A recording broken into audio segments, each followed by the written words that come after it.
they didn't expect me to hear it. I was in the kitchen, adjusting the angle of the serving tray, when I heard her voice float in from the dining room. Light, careless, just loud enough to reach me from the hallway. "Make sure that's her glass," she said. "She'll be out before dessert. I don't want her ruining the toast." There was a pause, then my son's muffled voice, too low to catch. Then her again, laughing softly. "It's harmless. She'll sleep like a baby. We just need a peaceful evening for once." I stood completely still. My hand gripped the edge of the countertop until my knuckles paled. My heart didn't race. It stopped, then restarted. Slower, heavier, like it now carried more weight than before. They were talking about me. I turned my face toward the mirror above the stove. A ridiculous thing to hang in a kitchen, but there it was. A small square with a wooden frame and a crack across the lower left corner. I saw my own eyes there. Calm. Flat. Unmoving. The way I imagine I looked when I buried my husband. The way I must have looked when my son first told me, years ago, that Pauline has a different way of doing family. I walked slowly to the dining room. 10 steps. I counted each. They were standing at the table, arranging the cutlery, smiling, not a trace of anything on their faces. She kissed him on the cheek and went to the hallway to get the wine. I didn't say a word. I smiled back, took the water glasses from the table, walked them to the kitchen, poured fresh water, and when I came back, I switched them, just like that. Her glass for mine, mine for hers. A quiet act, unnoticed. Final. It was my house, even if they liked to pretend it wasn't. They'd insisted on hosting the dinner here. It's cozier, more traditional, and besides, you've got the best dining room. What they meant was that my house looked respectable and familiar. What they meant was that their apartment, with its sleek grays and metal stools, didn't feel like family. What they meant was, I was good for appearances. I set the glasses back on the table, sat down, smoothed the front of my navy dress. Pauline returned, holding the wine bottle like she was in a commercial. "Cabernet Sauvignon," she said. "Your favorite, Iris." She used my name like it tasted bitter in her mouth. I nodded. Lovely. The others arrived one by one. My older grandson, Henry, distracted as always, glancing at his phone every few minutes. My younger granddaughter, Amy, polite and sweet, helping with napkins without being asked. The table filled, the candles flickered. The roast cooled slightly while Pauline fussed about lighting. Then came the first sip. Pauline raised her glass for a toast. "To family," she said, "to patience, and to keeping things civil." That earned a few confused glances, a tight chuckle from my son, a silence that lingered too long. She drank. I watched her throat move as she swallowed. Then I took my glass and raised it slightly. Didn't drink. Dinner began. Conversations about schools, promotions, a vacation someone might take in July. Nothing about me, except when Pauline turned and said brightly, "I hope the food's not too salty for your blood pressure, Iris." I smiled at her. "We'll find out, won't we?" She didn't catch the tone. She never did. 20 minutes later, she started blinking more often, rubbed her temple, sipped more water. Her fork slowed. "Are you all right?" I asked gently, almost kindly. "Fine," she mumbled. "Just tired." Another 10 minutes, and she was pale. Her posture slackened, her words slurred just enough for everyone to notice, but no one said anything, until she slumped sideways in her chair. Henry jumped up. Amy gasped. My son stood still. "Pauline," he said. I rose slowly, took her glass, carried it back to the kitchen, and poured the rest down the drain. I didn't say a word. They laid her on the couch. Called an ambulance. The diagnosis would be exhaustion, low blood sugar, perhaps stress. No one would ask what was really in that glass, and I would say nothing. I didn't need to. My son didn't ride in the ambulance. He stayed back, dazed, muttering something about how she's been working too much. I walked him to the door after the medics left. The house was quiet again. "You should rest too, Mom," he said. His eyes didn't meet mine. "I will," I replied. He turned to leave. "I heard you," I said then. Just that. Nothing more. He froze, then walked out into the night, and I closed the door. The silence after they left was different. Not peaceful, not sad. Just full. Like something had finally landed after floating in the air for years. I sat in the living room, hands folded on my lap, and watched the dark settle over the porch. Pauline's perfume still lingered faintly in the cushions. Some expensive thing she wore too much of. Sharp, floral, insistent. Even passed out, she managed to leave her mark. I didn't feel guilt. That surprised me. I expected some trembling, some doubt. But all I felt was clarity. Like a fog had lifted. I picked up the wine glasses, the plates they left behind, and began clearing the table. No one had finished their food. The roast had gone cold, the green beans limp. Amy had taken her napkin and folded it into a perfect little triangle before leaving. That girl had a good heart. I hoped she would survive this family with it intact. In the kitchen, I scrubbed the dishes like it was any other night. Like nothing unusual had happened. But it had. And it didn't begin tonight. It began long before. Years ago, I would have laughed at the idea of such a thing. That my son's wife would try to drug me, just to keep me quiet during a family dinner. But then again, years ago, I used to believe that kindness alone built family. Pauline had always disliked me, subtly at first. Gentle corrections about how I spoke. "You mean salmon, not salmon, Iris. It's pronounced croissant, not crescent." Then came the bigger ones. "You really should stay out of our parenting choices. Iris, your decor is so nostalgic." Code for outdated, low class, embarrassing. She came from money, not old money, flashy money, the kind that gets spent quickly and loudly. Designer clothes, weekly spa visits, a car that cost more than my house. And somehow, despite all that, they were always behind on bills. That's where I came in. My son Nathan was no better. He didn't defend me, didn't contradict her, just smoothed things over. "She doesn't mean it like that, Mom. Pauline's just stressed." "You're being too sensitive. Let's not make a thing out of it." I didn't make a thing out of it. For years. I signed checks, helped with the down payment on their house, covered private school fees when Henry started slipping behind, paid off their credit card debt once, quietly, after they asked for a small favor. I never told anyone. That was my mistake. They got used to it, started acting like it was expected, like I owed it to them, just for being alive. And I took it. Because Nathan was my only child. Because I thought if I kept giving, eventually I'd be part of their lives again. Not just a backup wallet, but a mother, a grandmother.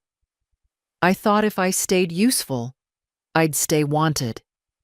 Tonight proved otherwise. They didn't just want me silent. They wanted me unconscious. Out of the picture. An obstacle to their performance of unity and polish. I washed Pauline's wine glass. Last. Watched the soap run down the stem, the rim where her lipstick had left a faint mark. I rinsed it carefully, set it on the rack to dry. Then I wiped down the counters, turned off the kitchen light, and went to bed. I didn't sleep. My mind replayed their conversation in loops. Her voice, confident, careless, talking about me like I was a dog to be tranquilized. I used to say nothing. When they left me off the Christmas card, when they told the neighbors that Iris was just a friend helping out with childcare, when I offered a suggestion and got a patronizing smile in return, I swallowed it all. Not anymore. In the morning, I dressed without rush. Same routine. Soft slacks, cardigan, a brooch my husband gave me before he passed. I made tea. Sat by the window. The garden needed weeding, but I let it be. Today wasn't for that. My phone buzzed around 9:17 a.m. A message from Amy. "Grandma, is everything okay? That was so weird last night. Dad said Pauline fainted because she hadn't eaten all day, but I don't know. She looked strange. You okay?" I smiled. "Bless that girl." I replied, "I'm perfectly fine, sweetheart. Thank you for checking." And yes, something was strange. I didn't say more. Not yet. She deserved the truth, but not in a text message. I would talk to her soon, when it was time. I spent the morning reviewing my bank statements. 3 accounts, 1 savings, 1 checking, and 1 I hadn't touched in over a year. My name on every document, and Nathan's on several. I had forgotten how many payments I'd automated in their name. Cell phones, car insurance, school fees, a gym membership I'd never used. It was all there in black and white. They used my money to build their life, and now they'd tried to erase me from it. I closed the laptop gently and called the bank. The voice on the other end of the line was young, chipper, too bright for 9:30 in the morning. "Good morning, Ms. Lorne. This is Colleen at First Carolina Federal. How can I assist you today?" I paused before answering. My hand rested on the notepad beside the phone, where I'd scribbled every recurring payment I could remember. My handwriting looked steadier than I felt. "Yes, hello. I need to review some authorizations on my accounts, and I'd like to suspend a number of automatic transfers, possibly all of them."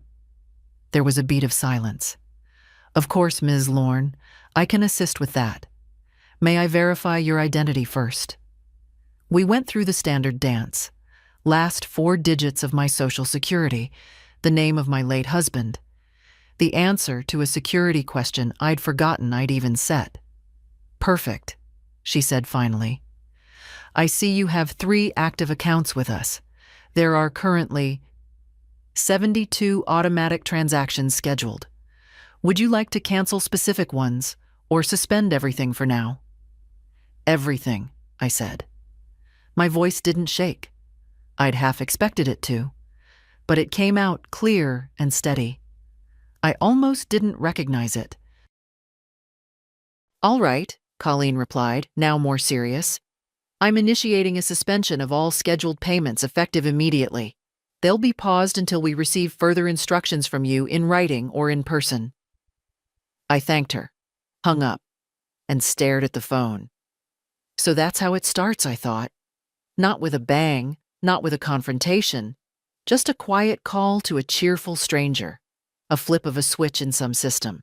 And now, the bloodline of their finances, their real dependency, was cut off. By lunch, the first text came in. It was from Nathan. "Hey, did something happen with the phone plan? Mine's not working." I didn't answer. Let him wonder.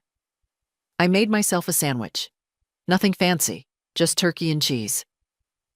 I took it out to the porch and sat in the wicker chair with the peeling armrest, the one Pauline always made a face at. Funny, that armrest had outlasted her decency. The air was warm, a little sticky. September always came heavy around here. I watched a neighbor mow his lawn in slow, careful stripes and remembered how my husband used to do the same. I wondered, if he were here, what he'd have said about all this. He wouldn't have been surprised. He saw things I didn't. Warned me, gently, years ago. "Iris," he said once, "if they only come around when there's a check involved, they're not visiting you. They're visiting the money." Back then, I brushed it off. Told him he was being cynical. Now, I thought, no, he was just tired. Tired of watching me get chipped away, piece by piece. Around 2 o'clock, the doorbell rang. I knew before I opened it who it was. Nathan. His shirt was wrinkled, unusual for him. His hair hadn't been combed. He looked like a man who'd been chasing an explanation all morning and still hadn't found one. "Mom," he said, stepping inside before I could say yes or no. "I need to ask you something." I didn't invite him to sit. He stood in the living room, glancing around like he was looking for something. Maybe he was. "Did you talk to the bank?" I did. "Why?" He said it like it was a real question, like it was unexpected. "You know why," I said simply. His face changed then.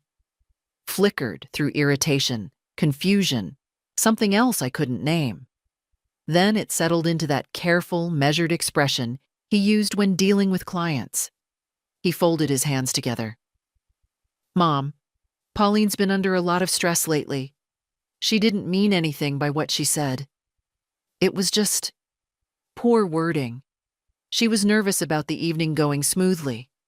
That's all." "You're calling it poor wording?" I asked. "She didn't drug you," he said quickly, eyes widening. "You're jumping to conclusions. It was just a supplement. She uses melatonin herself.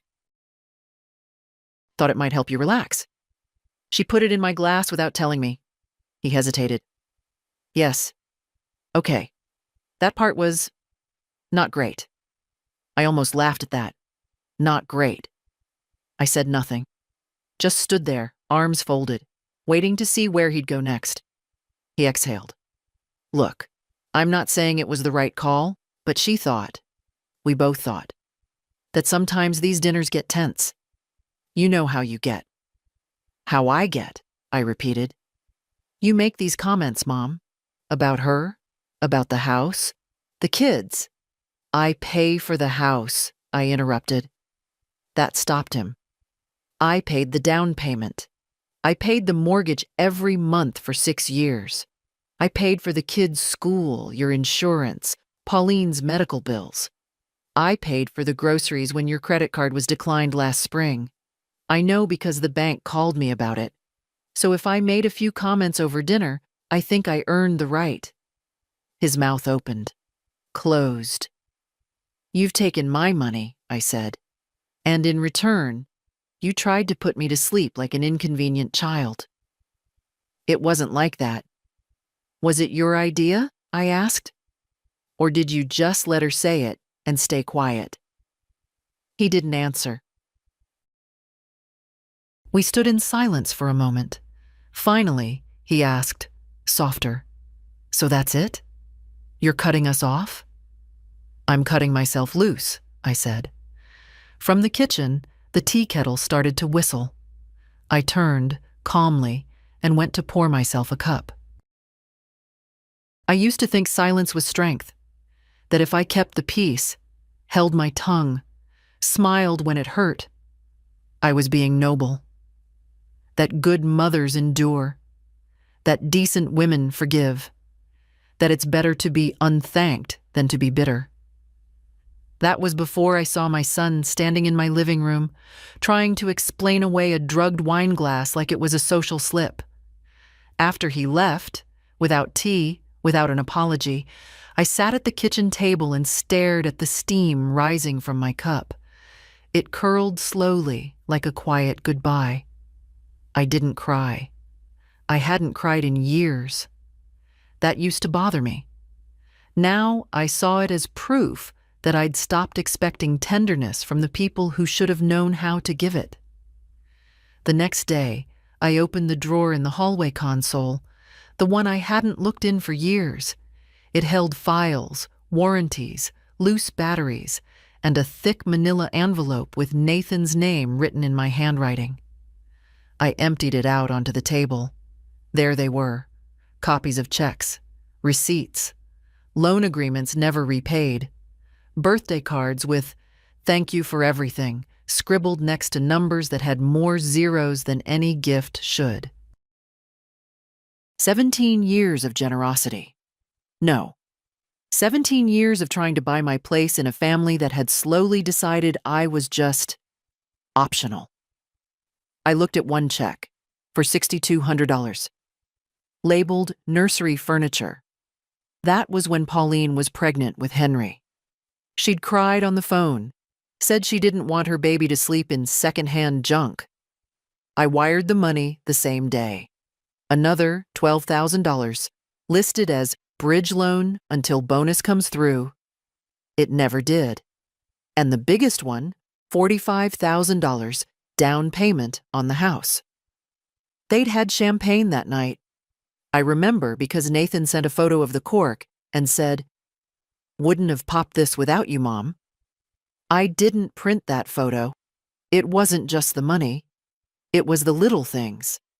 Pauline had a way of correcting me in front of others. "Iris, I think you meant to say autumnal, not just fall. Don't tell the kids those old stories. They're a little dated." Nathan would laugh like it was charming.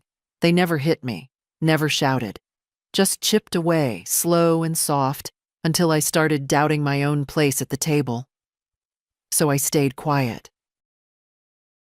When Henry forgot to call me on my birthday, I said nothing. When Amy's recital went by without an invitation, I pretended I hadn't heard about it. When Pauline planned holidays without even asking if I'd be free, I made other plans, alone. Because it was easier than making a scene.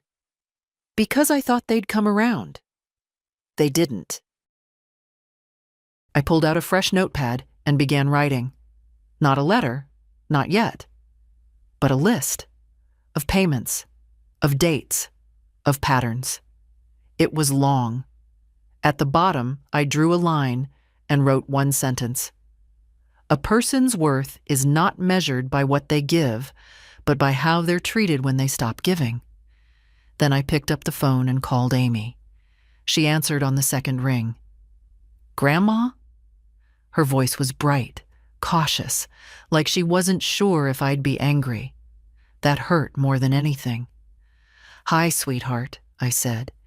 "You asked me yesterday if everything was okay." "Yeah, you seemed different." "I need to tell you something," I said. "But not over the phone. Can you come by after school?" "Of course," she said immediately. "Do you want me to bring anything?" "Just yourself." She came that afternoon. Walked in like she always did. Quietly, respectfully, with her backpack slung over one shoulder and that little frown she got when she was thinking hard. We sat at the table.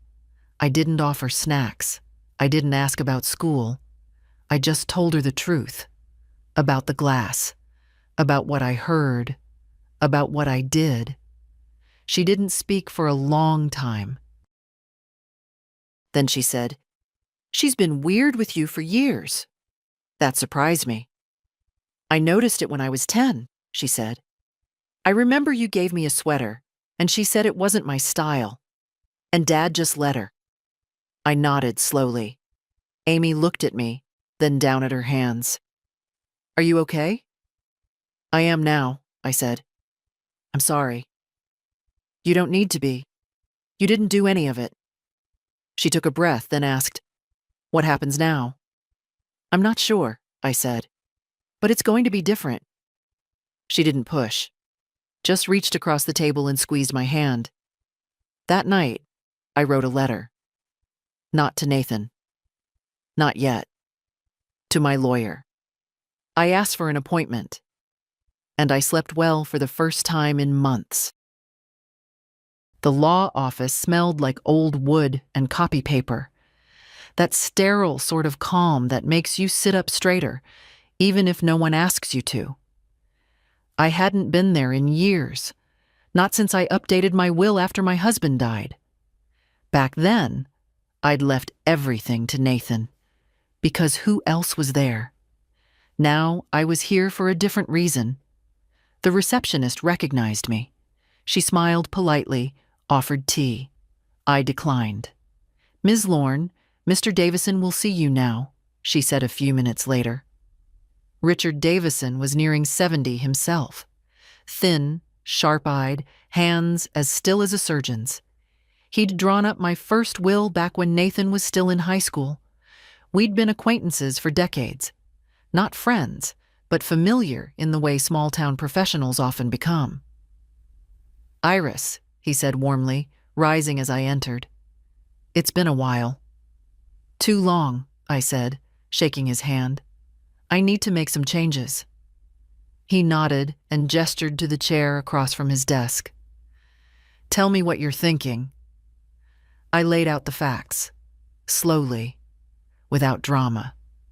He listened without interrupting, only nodding occasionally, scribbling in a legal pad with his fountain pen. When I got to the part about the wine glass, the switch, he set the pen down and looked at me over his glasses. "Do you want to press charges?" he asked quietly. "No," I said. He didn't ask why. Instead, he opened a file drawer and pulled out my last will, flipped to the second page. "Currently, Nathan is the sole beneficiary. You're still listed as executor, and you designated him power of attorney if you become incapacitated. Do you want to remove him from all of that?" "Yes. And replace him with my granddaughter, Amy." He didn't blink, just made a note. "I'd also like to create a trust," I said. "A separate account, protected, for Amy's education, housing, her future. Something no one else can touch, not her parents, not her brother, not me, once it's set." Richard raised an eyebrow. "That can be done. I'd suggest a revocable living trust with a named successor trustee, preferably someone outside the family." I nodded. "Can you be that person?" He smiled faintly. "Happy to. But I'll need to verify with her first that she understands what's being offered." "She doesn't know yet," I said. "Not the details."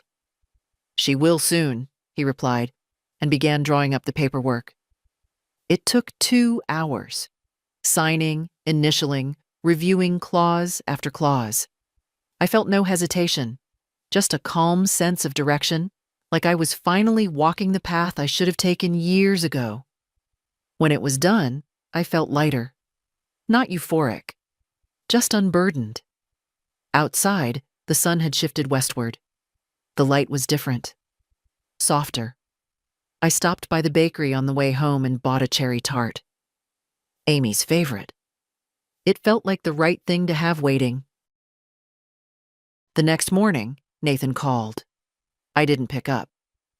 A few minutes later, a message came through. "I just got a notification from the mortgage company. Payment bounced. What's going on? Can you call me back?" I stared at the screen, then set the phone down and went to water my plants. Let him sit in the silence for a while. I'd lived in his for years. Later that afternoon, Amy came by again. This time, she had a stack of school papers with her and a worried look in her eyes. "I think Dad's starting to freak out," she said, dropping into the kitchen chair. I poured her some lemonade. "He should have thought about that before letting Pauline put drugs in a wine glass," I said calmly. Amy winced.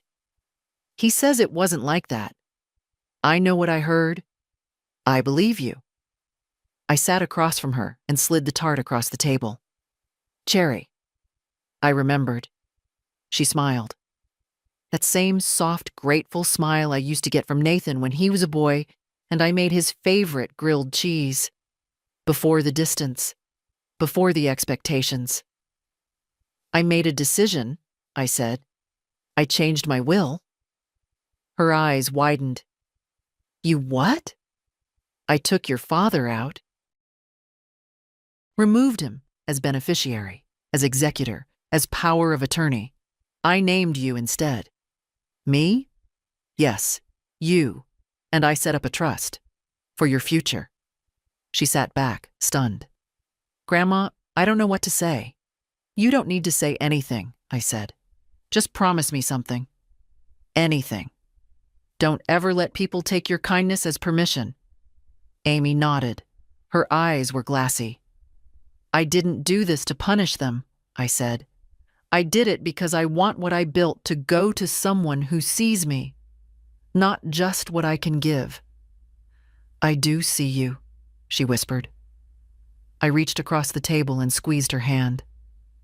And for the first time in a very long time, I felt like someone's mother again. Not because of what I could provide, but because I was finally being heard. The first bill notice arrived 3 days later. A pale yellow envelope with Nathan's name in bold type, but my address listed as the billing source. A leftover from when I used to handle the mail while they were getting organized after moving in. I opened it, out of habit more than concern. Past due, mortgage, insurance. One bounced, one suspended. I set the letter on the counter and made myself tea. It wasn't my problem anymore. Later that afternoon, the bank called to confirm the final closure of all recurring transfers. A pleasant woman named Denise read the list back to me. Cell plans, utilities, tuition support, 2 gym memberships, and something labeled Executive Essentials Monthly. I didn't even want to know what that one was. All canceled, she said. Would you like printed copies for your records? Yes, please, I said. And could you send them to my attorney as well?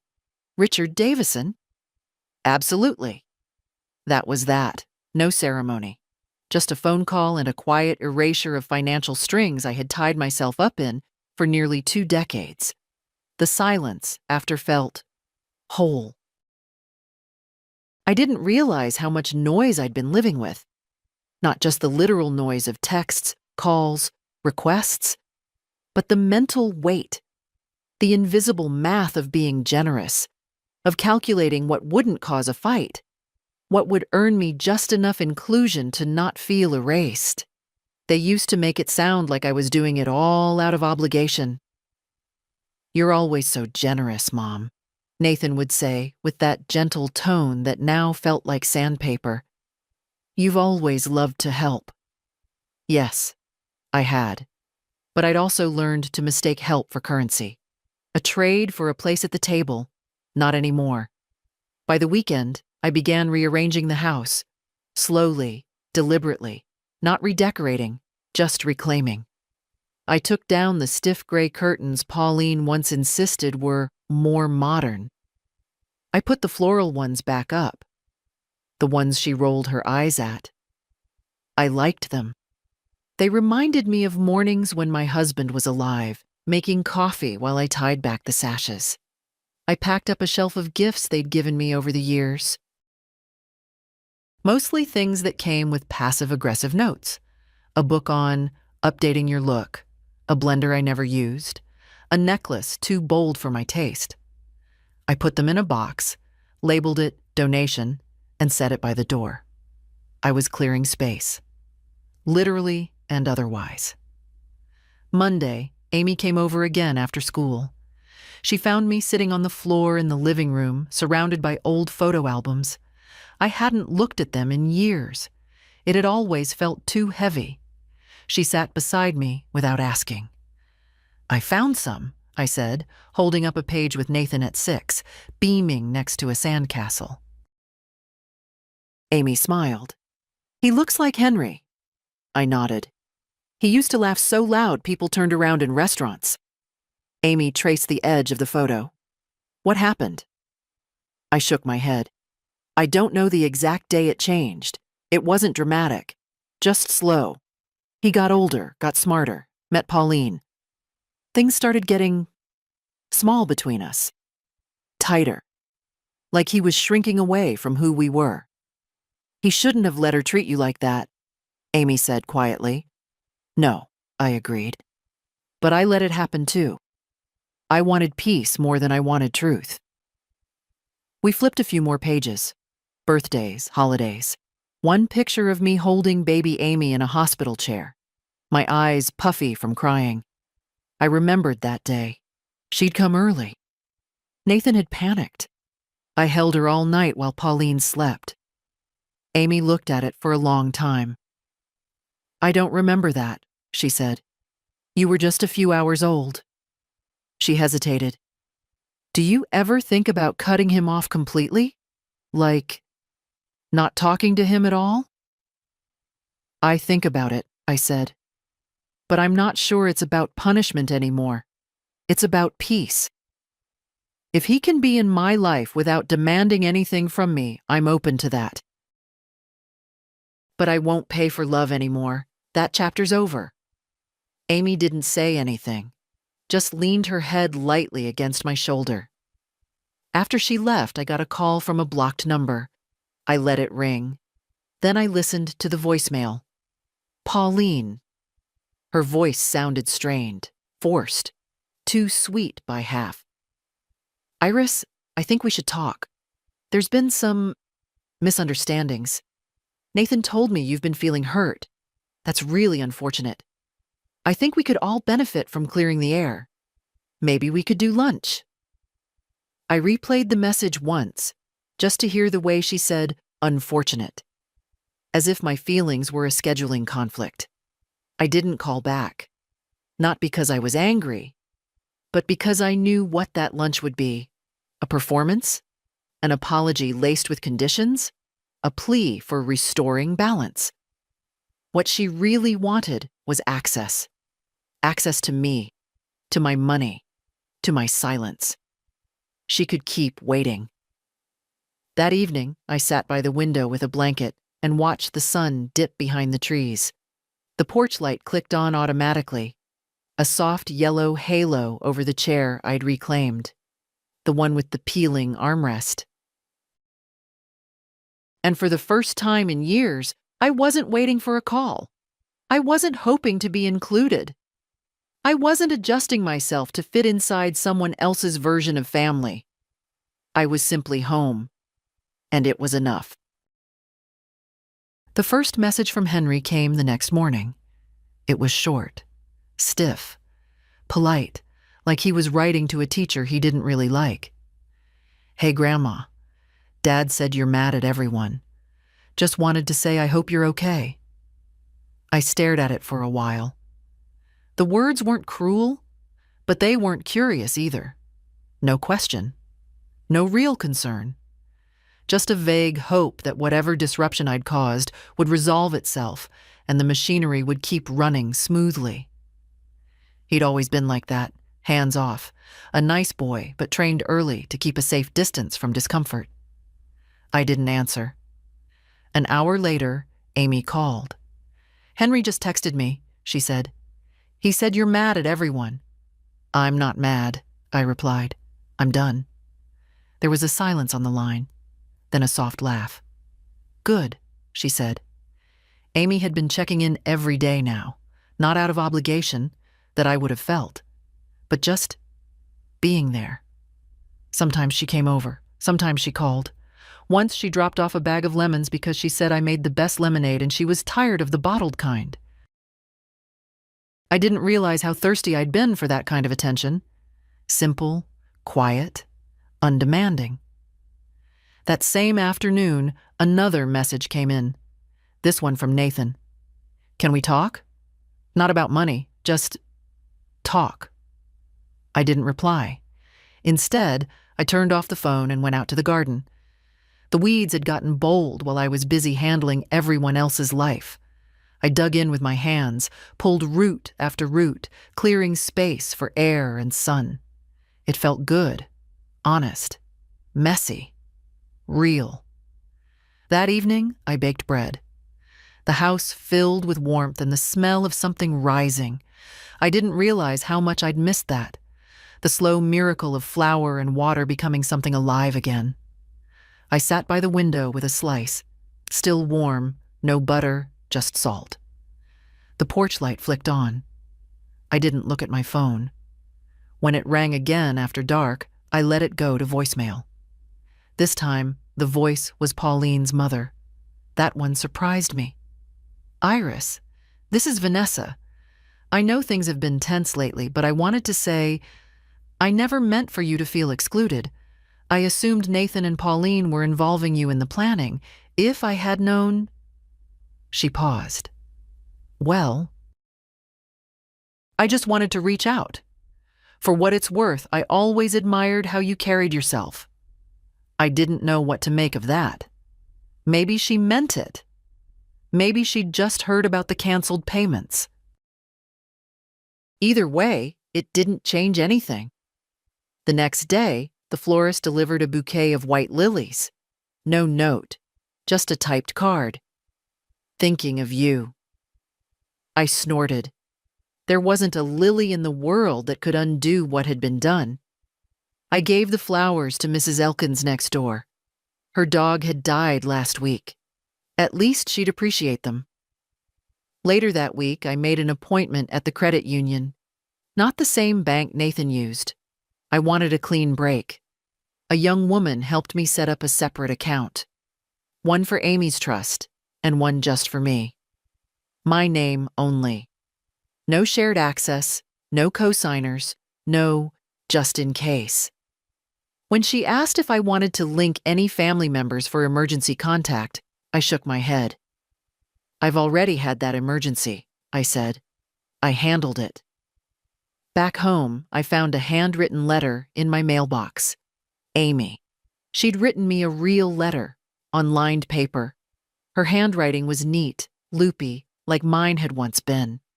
She wrote about how things felt strange at home, how Nathan was quieter than usual, how Pauline pretended nothing had happened, how Henry kept asking if I was coming over for Sunday dinner. "They don't get it," she wrote. "They think you're being dramatic or difficult, but I see what's happening. You're setting a line, and I respect it." Then, one sentence I read twice. "You taught me how to bake, but now you're teaching me how to have a backbone."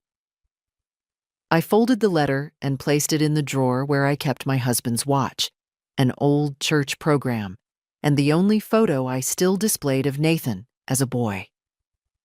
The next day, I walked to the post office and bought a box of stationery. If they were going to start writing, I'd respond in kind, but only to the ones who wrote with truth.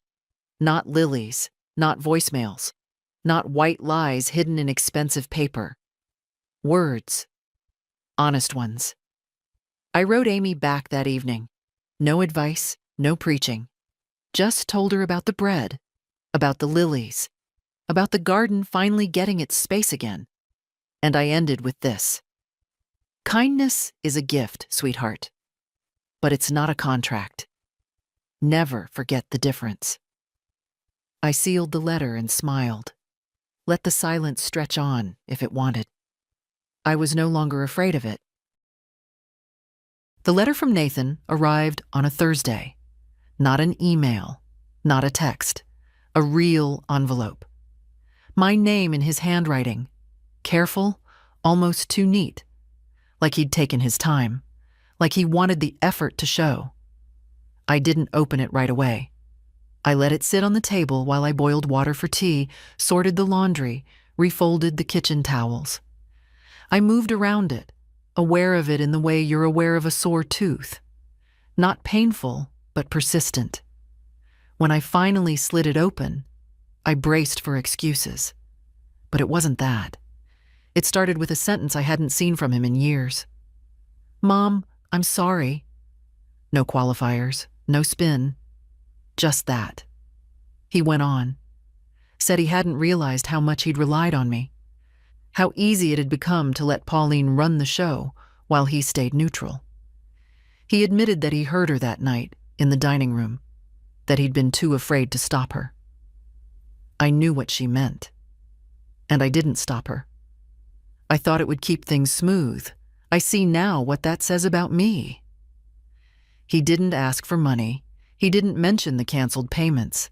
Instead, he wrote about memories, how I used to sing while doing the dishes, how he'd wake up to the smell of coffee and humming, how I made his favorite soup when he had the flu, and sat by his bed reading the same book over and over until he fell asleep.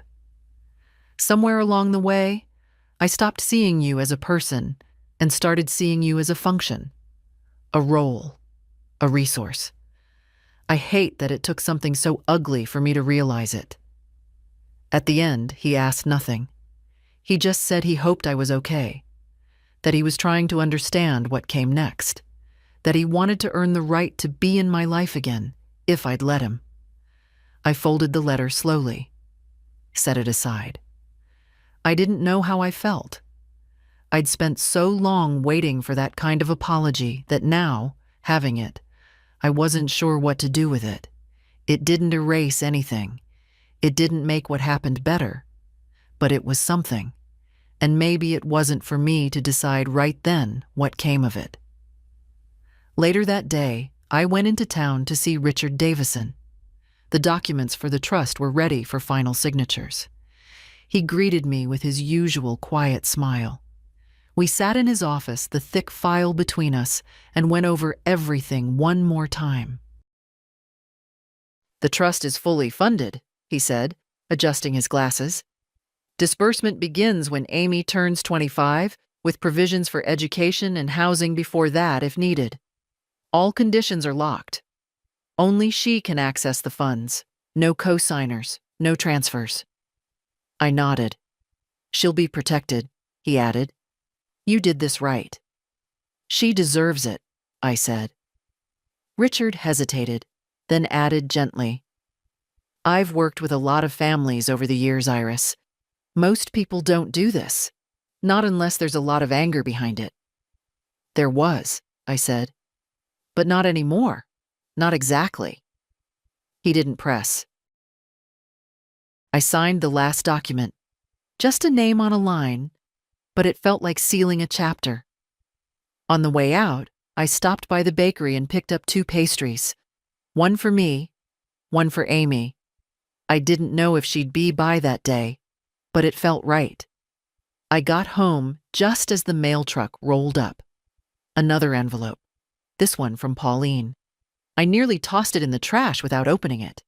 But I didn't. It was 1 page.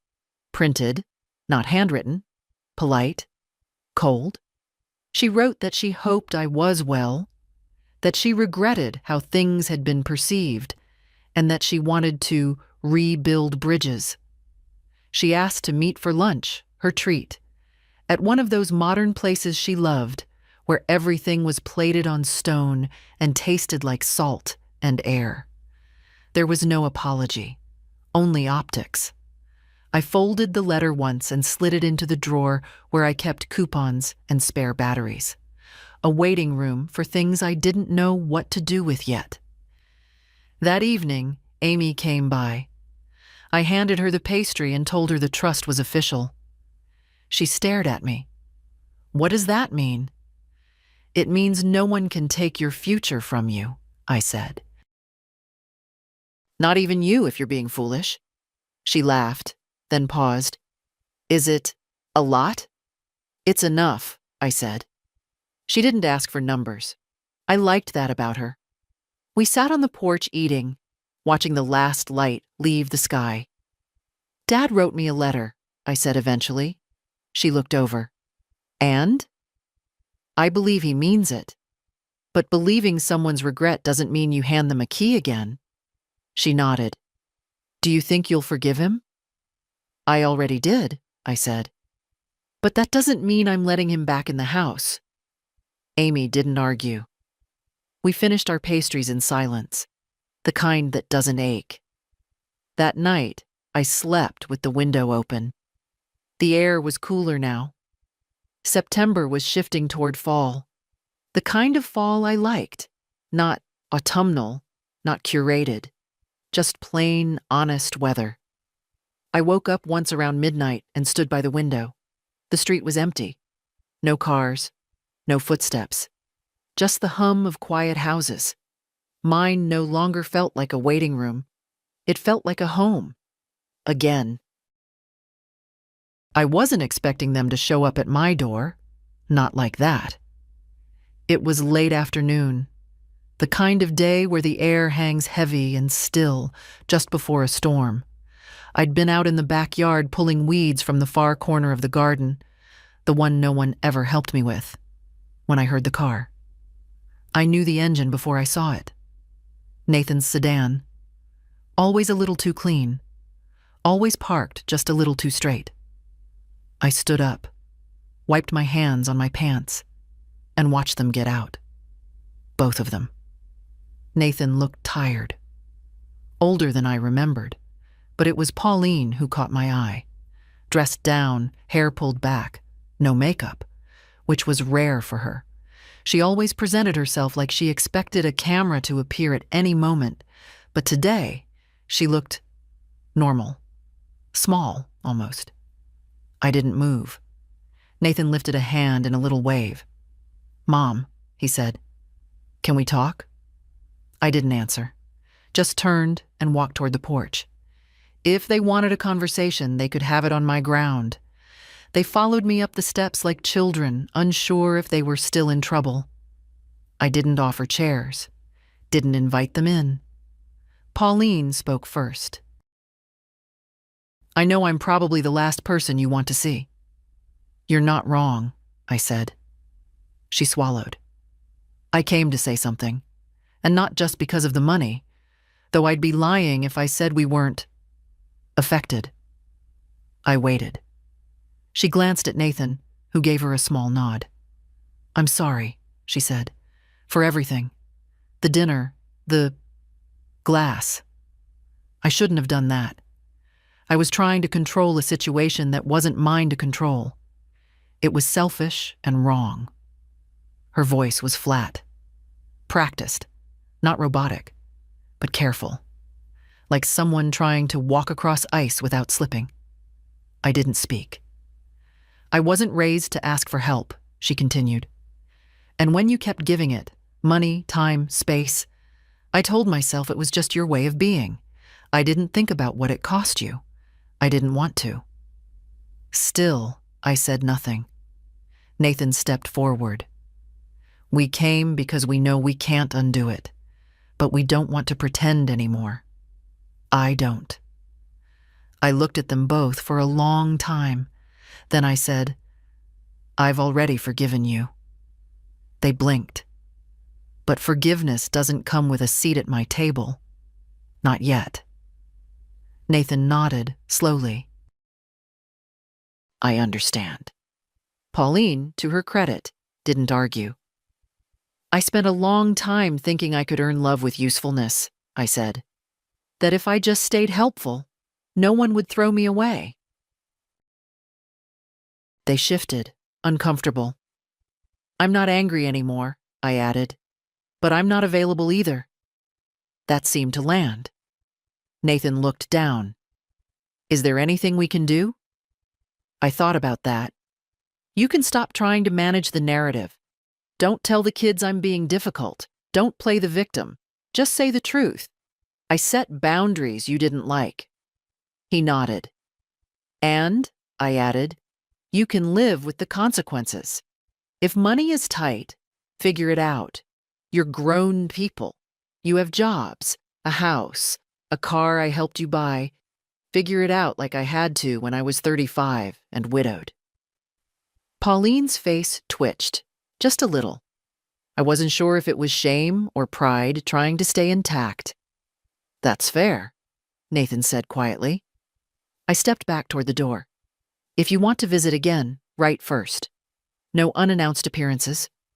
No requests. No strings." They both murmured agreement.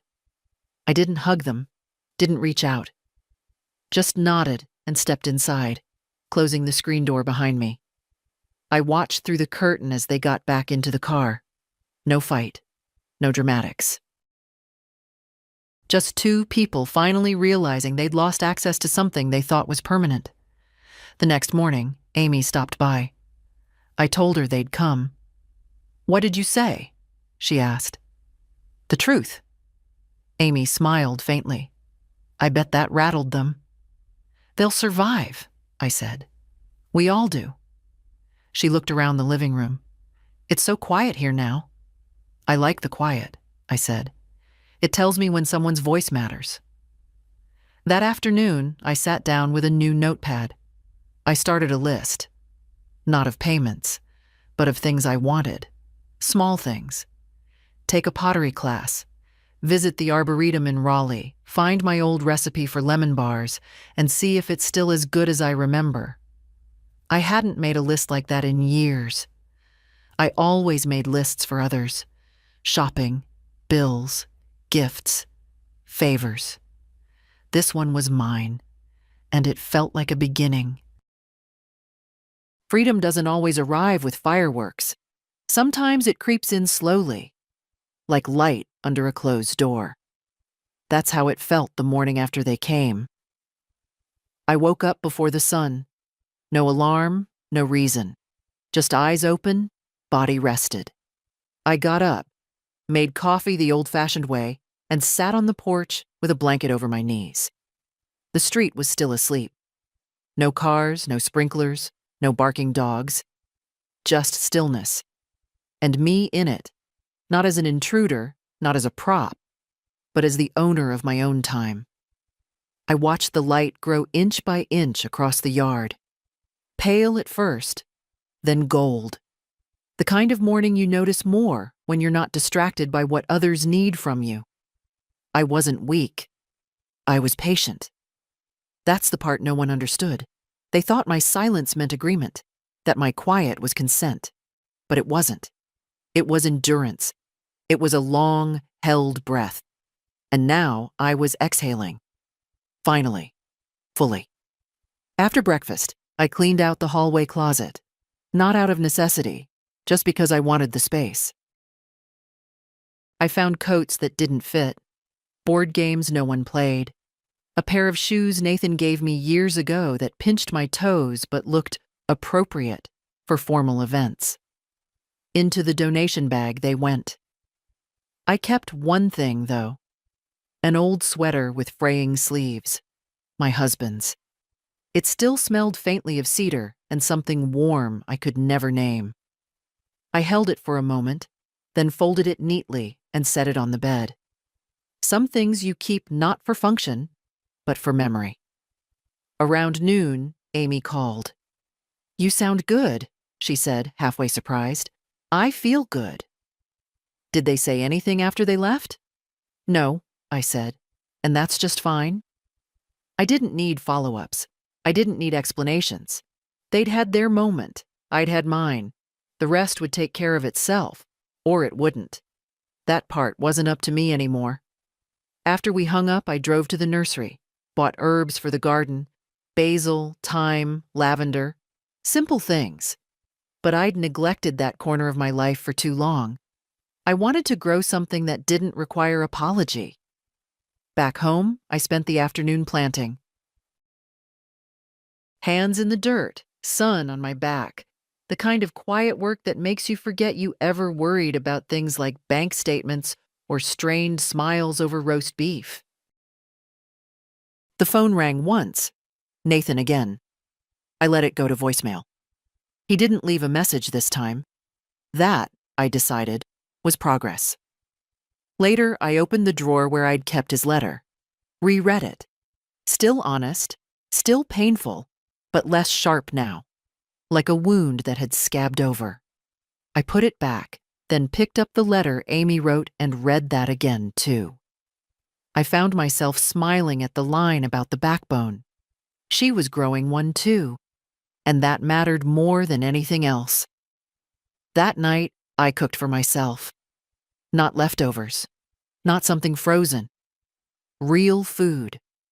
Fresh pasta with tomatoes and garlic and a little too much olive oil.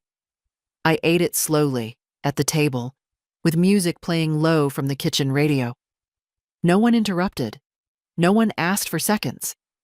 No one picked at the food or said it was a bit heavy. Just me, eating, living. It struck me, mid-bite, how rare that had become. For years, I'd been a provider, a buffer, a quiet shadow in the background of someone else's life. The dependable one, the helper, the bank. Now, I was just a woman with a plate of pasta, a glass of wine, and a house that no longer echoed with quiet resentment. I thought back to that night. The dinner, the glass, the slow collapse of pretense. I remembered Pauline's face just before she slumped, and Nathan's panic, and my own calm. How still I'd been, not vengeful, not angry, just done. Some people need drama to end a story. I needed stillness. That was my exit, and my return. I went to bed early that night, not out of exhaustion, but because I could. Because no one needed me to stay up to answer questions or transfer money or listen to complaints about other people's choices. Because peace, when it finally comes, asks nothing of you except presence. And I was fully present. For once, in my own life. When I turned off the light, I thought to myself, almost absently, they thought I was weak, but I was patient. And I was right. 2 weeks passed without a word. No texts, no visits, no apologies wrapped in flowers or guilt disguised as concern. And it was the most peace I'd had in years. I spent the time doing small things I used to rush through or put off. I repainted the back door, organized the pantry, even stitched a tear in the living room curtain I'd ignored for nearly a decade. Not because any of it mattered, really, but because it was mine to tend to. Without supervision, without commentary, without being told there was a better way to do it. That was the difference. I wasn't being watched anymore. When you live with people, or even just near them, who think they know better than you, everything becomes performative. Every choice you make is up for quiet debate. Even silence starts to feel like judgment. But now, the quiet felt like breath. One morning, I made pancakes just for myself. Not for grandkids, not for guests. Just because I wanted them. I made them the way I liked. Crisp edges, too much butter, a little lemon in the batter. I sat by the window, watching the sun move across the kitchen tile, and thought, this is what a second life feels like. That afternoon, I took out my recipe box. The old one. Wood. Chipped in the corners, the cards inside smudged with flour and oil from years of use. I hadn't touched it in ages. Pauline didn't care for my recipes, said they were too heavy, too dated.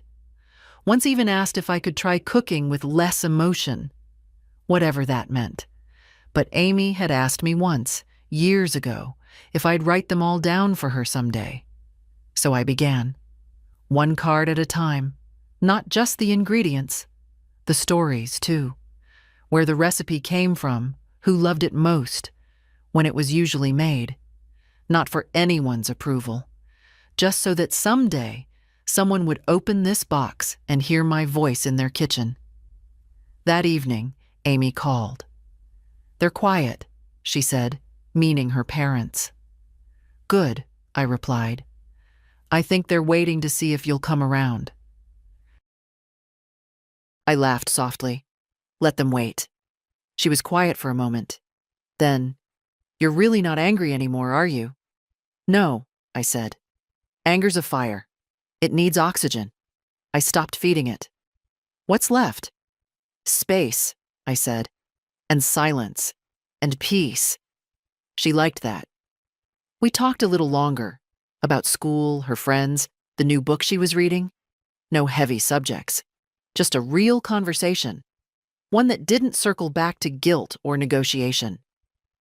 After we hung up, I found myself thinking about legacy. Not the money, not the house, not even the trust, but the feeling I was leaving behind. What would they remember? Would they say I was kind, strong, distant, cold? Maybe all of it. But I hoped, most of all, they'd remember I stopped letting myself be used, that I found the line where giving becomes losing, and I stepped back. The next day, I went to the library, checked out 3 books I'd always meant to read but never had time for. When I walked out, the sun was high, and the breeze felt like a small reward. At home, I started another letter to Amy. Not about the trust this time, not about Nathan, just about life. I told her about the books, the pancakes, the recipe box. I told her I was thinking about starting a new flower bed in the front yard, something colorful, wild, unkempt. I ended it with this: don't wait for someone else to tell you your life has value. Decide it does, and then live like it. I sealed the envelope, added a stamp with a little B on it, cheerful, busy, unbothered, and as I walked it out to the mailbox, I realized something. For the first time in a long time, I wasn't waiting to be chosen. I had chosen myself. It rained for 3 days straight. Not the loud kind, not thunder and flash and drama, but the soft, soaking kind that makes everything slow down. The kind of rain that seems to wash more than just the streets. I spent most of those days inside, reading, writing, moving from room to room with no real urgency. There was something comforting about hearing the water on the windows, knowing the world outside was doing its own quiet work of renewal. I didn't hear from Nathan or Pauline, and I didn't wonder why. On the second night, I sat down with a pad of paper and started something I hadn't done in years. I wrote a list of people I hadn't spoken to in a long time. People I'd let drift away because I was too busy being needed by the ones who didn't value me. Friends I'd stopped calling because Pauline didn't like them. Neighbors I waved to but never invited in. Even my cousin Mabel, who lived 2 towns over and had always sent me a card on my birthday, even after I forgot hers twice. I decided to write them, not to explain, not to apologize, just to reconnect. That's what I was learning. Freedom isn't always about cutting ties. Sometimes it's about retying the ones that mattered, the ones you let fray while holding up the wrong end of someone else's rope. I started with Mabel. Dear Mabel, I wrote, I've been quiet for too long, not because I didn't care, but because I forgot I was allowed to have a life of my own. It felt good. The next morning, I received a delivery. Not flowers, not guilt gifts, a basket. Inside, honey, tea, a jar of homemade jam, and a folded note. Amy. She wrote that she'd made the jam herself, blackberries from a neighbor's fence, that she thought of me when she tasted it because it was a little tart, a little sweet, and totally itself. I smiled at that. She added one more thing at the bottom of the note, almost like a whisper. You're the kind of woman I want to become.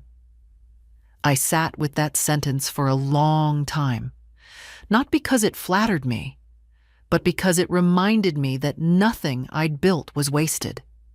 Not the meals, not the patience, not even the mistakes. It had reached someone. It had shaped someone. And that mattered.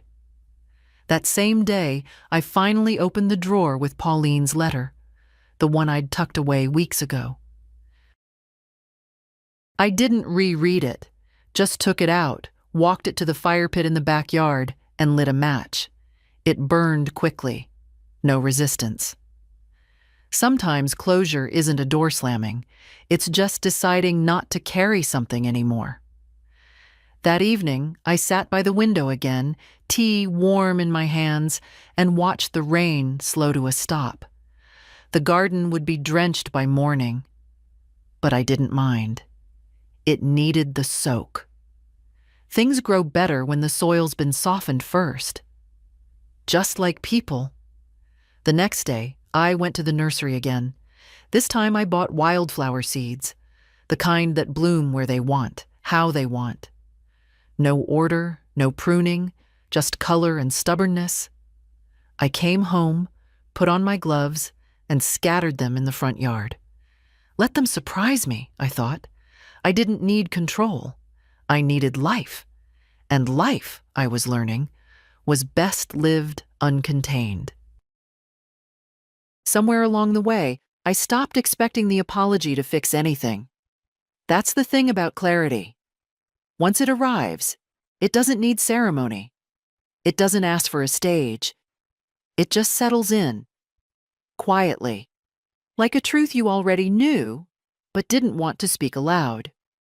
One morning, I woke up and realized I hadn't thought about Nathan or Pauline in 3 whole days. Not once. Not when I opened the mailbox. Not when I cooked. Not even when I passed the corner of the kitchen where Pauline used to leave her purse every time they visited. That space didn't feel haunted anymore. It felt available. I'd started filling it, little by little, with my own things. A small stack of cookbooks I actually liked. A radio that only picked up 2 stations, both of them full of joy. A bowl of lemons, just because they looked nice in the morning light. That was the biggest change, I think. I started putting beauty where the ache used to live. I didn't do it all at once. Just one corner, then another. A drawer here, a frame there, not out of some grand need to reinvent myself. Just a quiet reminder that I still had taste, still had preferences, still had a life worth shaping. Amy noticed first. She came by with a pile of books from her literature class and stopped short in the hallway. "Did you move the chairs?" she asked. I nodded. They never really belonged there, always too stiff. "It looks better like this," she said. And then, with that soft curiosity I'd come to admire in her, "Do you feel different now?" I didn't answer right away. But later that evening, I thought about it. Did I? I wasn't lighter. Not exactly. The past was still there. The memories didn't vanish, but I felt steadier. Like a house that's finally been repaired after years of patchwork. Nothing flashy, just sound, solid, my own. That weekend, I got a letter from Mabel. 3 pages, front and back. She wrote about her arthritis, her neighbor's runaway cat, the church choir's new director who insisted on modern songs that sound like someone yelling underwater. She also wrote this: "I don't know what made you reach out after all this time, but I'm glad you did. We forget we have choices. Then one day, we remember we can call someone who makes us laugh. And just like that, the world gets wider again." I cried, reading that.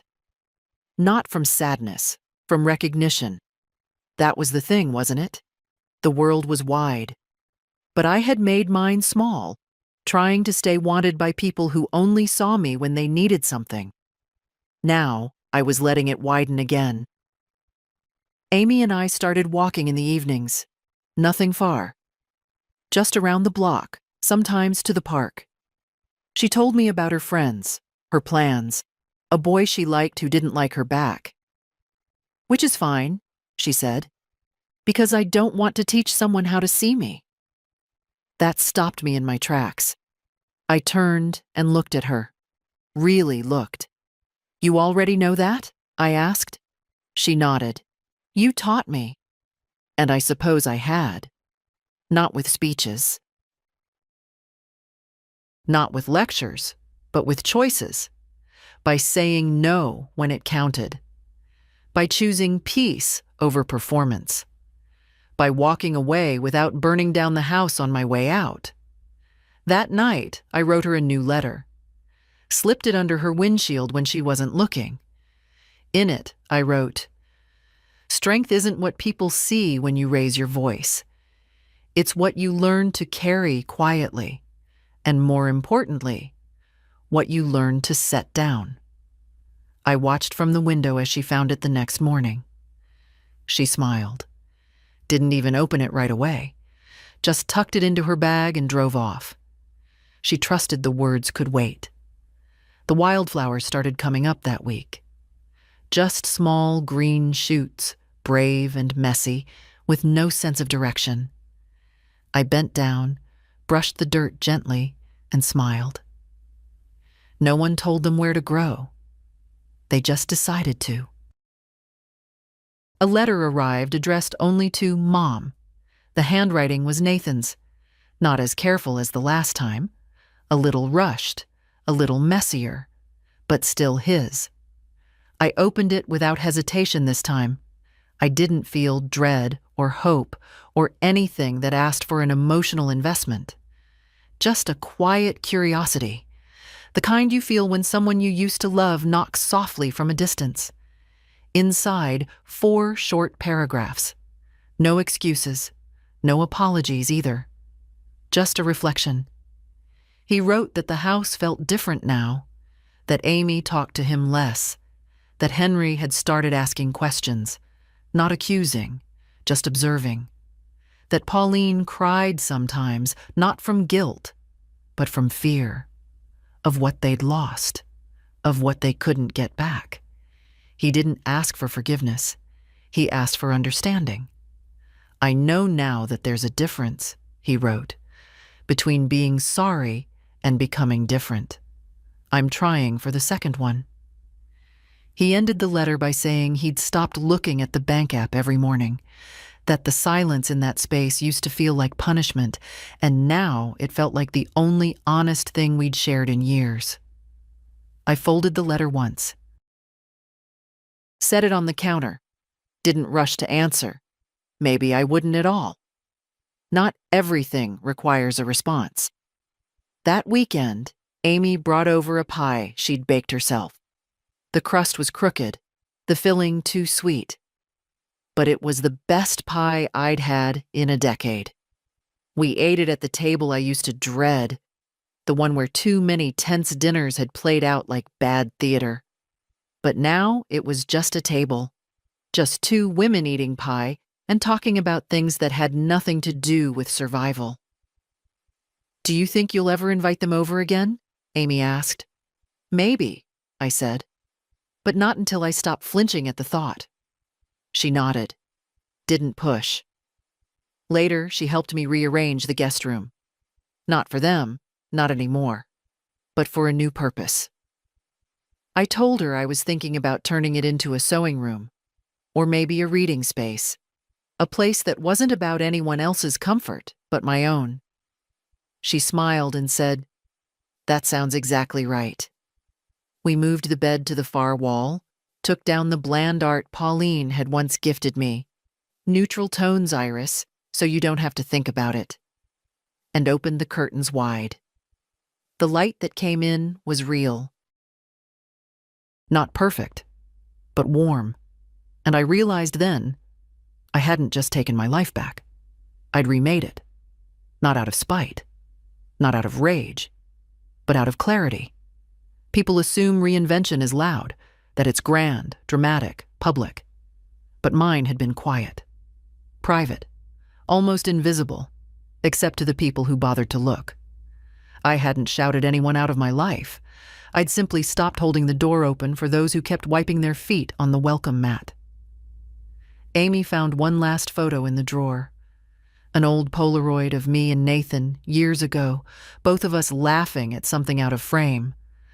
I was holding him by the shoulders, and he was looking up at me like I could fix anything. She held it up. "You want to keep this?" I looked at it. "Yes," I said, "but not in the hallway." "Where then?" "In the sewing room, in a drawer, for me, not for show." Amy understood. She always did. That night, I sat with a piece of paper in front of me. Blank. Clean. I wasn't sure if I would write Nathan back. But I knew this much. Whatever came next would be on my terms. Not because I was punishing him, but because I'd finally learned how to protect peace like a precious thing. Because it is. It didn't end with a grand gesture. No tears, no reunion, no last-minute apologies under rain-soaked skies. Life rarely gives you that kind of symmetry.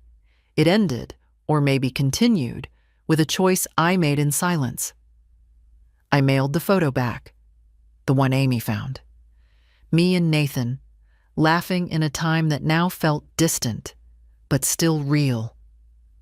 I didn't include a note, just the picture in a plain envelope, addressed in my handwriting, the way I used to label his lunchbox in second grade. Let him decide what it meant. That was the thing about healing. It wasn't about getting even. It wasn't about being understood. It was about being able to stand in your own house, look around, and say, "This is mine." No one else gets to rewrite it. Amy helped me finish the sewing room. We painted the walls a soft green, not trendy, not tasteful, just warm. I ordered a secondhand armchair, the kind that swallows you whole when you sit down with a book.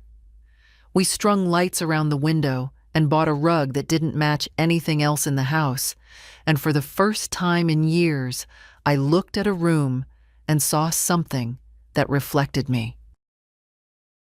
Not the version I showed at dinner tables or in polite conversations. Me. That quiet space became my favorite part of the day.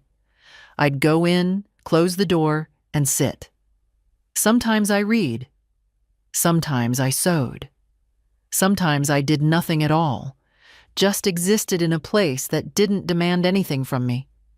The wildflowers bloomed, not all at once, not in a perfect pattern, but steadily. A riot of color right there in the front yard where anyone walking by could see. People noticed. Neighbors I barely knew complimented the flowers. A few left notes in the mailbox. One woman even asked if she could take a picture. "Of course," I said. "They're not private, just unbothered." Amy laughed when I told her that. "That's you now," she said. "Unbothered." Maybe she was right. The truth is, I didn't become someone new. I just stopped shrinking inside someone else's comfort. I'm not angry anymore. I'm not bitter. Those words don't fit me. But I'm not available either. Not for manipulation, not for performance, not for being softened just to be tolerated. I love my son. I always will. But I won't be his lesson anymore. That's his work now. As for Pauline, I don't hate her. I don't think about her much at all. She lives in a different world, one I'm no longer applying to enter. Amy comes by often, not because she has to, because she wants to. We talk, we eat, we plant things. We tell the truth. She told me she's thinking of moving away after college, not to escape, but to grow. She said she wants to build a life where she never has to shrink herself to keep someone close. I told her I'd visit. She smiled and said, "I'll hold you to that." And I hope she does. The house is quiet again, but it's not lonely. It's full of things that matter. Letters, books, music, flowers, time. And my voice, not raised, not shaky, just present. If you've made it this far, maybe something in this story belongs to you too. Maybe you've been told to be small, to stay grateful, to accept crumbs and call them kindness. Don't. You're not too much. You're just enough for the life that actually fits you. So, go plant something wild. Say no and mean it. Take your seat back. And when the silence finally settles around you, let it remind you. You were never asking for too much. You were just asking the wrong people. If this story spoke to you, share it. Leave a comment. Tell me what you've stopped shrinking for. I'm listening.